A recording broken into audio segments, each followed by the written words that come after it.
Tila mga nilalang silang ipinanganak para magbigay kulay sa karagatan.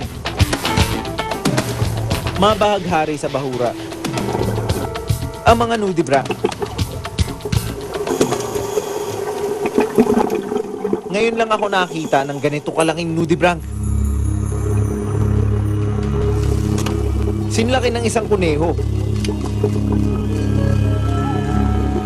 Ngunit sa likod ng kanilang dekorasyon, may itinatago rin pala silang pagiging romantiko.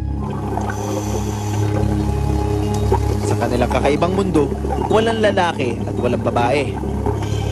Pareho silang magbibigay ng itlog sa isa't isa. At parehong magbubuntis. Ngunit muntik nang hindi sikatan ng liwanag ang lugar na ito. Dahil malapit sa Nudibranch Sanctuary dito sa Pagapas Bay, Calatagan, Batangas, nangyari rin ang isang oil spill nito lamang Hulyo.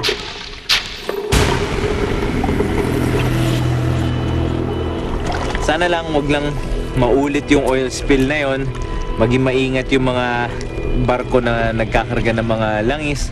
At syempre, ang pinaka-importante yung mga isda, yung corals. Sila talaga yung mga apektado eh. Ika-4 ng Hulyo nang malaman ni Mang Vicencio na nagkaroon ng oil spill sa kanilang lugar.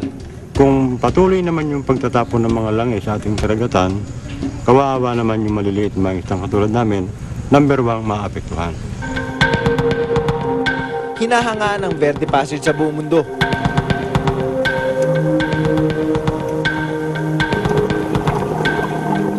Kung sila ay maaapektuhan, problema, hindi raw kaagad-agad natin malalaman. Dahil ang langis ay maaaring magdulot ng kanser. Alam mo yung cancer, it will take at least 20 years bago mag-apekto. Itong mga petroleum products, may mga cancer-causing agents na. Unless ma-degrade yun, it will stay there, ito will cause ng cancer. Kulang-kulang 1 hektarya ang lawak na inabot ng naganap na oil spill.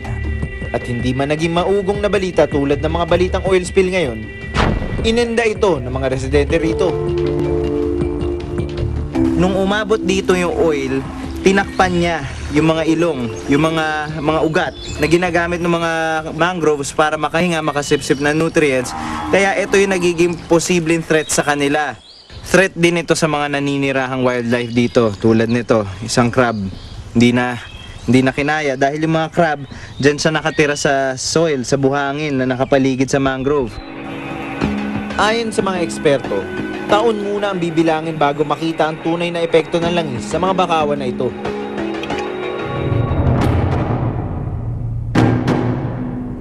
Sino ang makakalimot sa nangyari sa Guimaras noong 2006?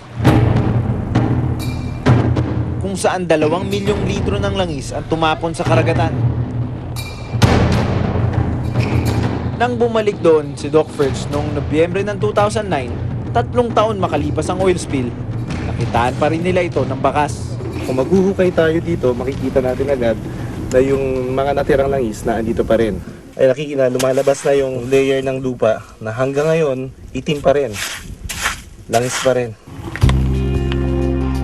Sa Bakawan, nakita ko rin ang problema na pansin ko rin sa ibang lugar na nagka-oil spill. Kung sa problema ng oil spill, may ilan-ilan lang na responsableng dapat managot. Sa problema ng basura, sa palagay ko, lahat tayo guilty para mangyari itong ganitong problema ng kalikasan. Sa kasamaang palad, di pa nahuhuli kung sino ang may sala sa naganap na oil spill sa Batangas. Matapos ang trahedya, umalis agad ang 7 sa 10 barkong nakaparada malapit sa Bakawan. At dito nakaparada itong mga malalaking vessel na to? Ang sagot sa amin dyan ng LGU ay temporary na himpilan ng mga international vessels. Ang pinagtataka nga lang namin kung temporary, sana hindi nagtatagal ng ilang buwan o nagtatagal ng higit 1 taon.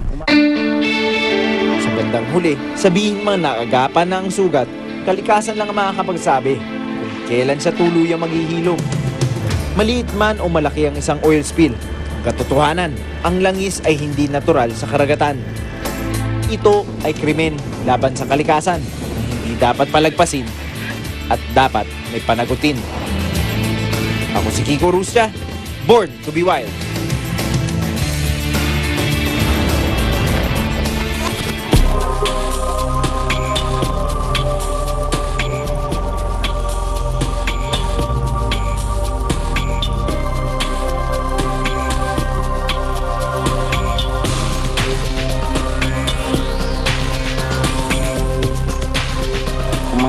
nyo, ito yung normal na kulay na mangrove.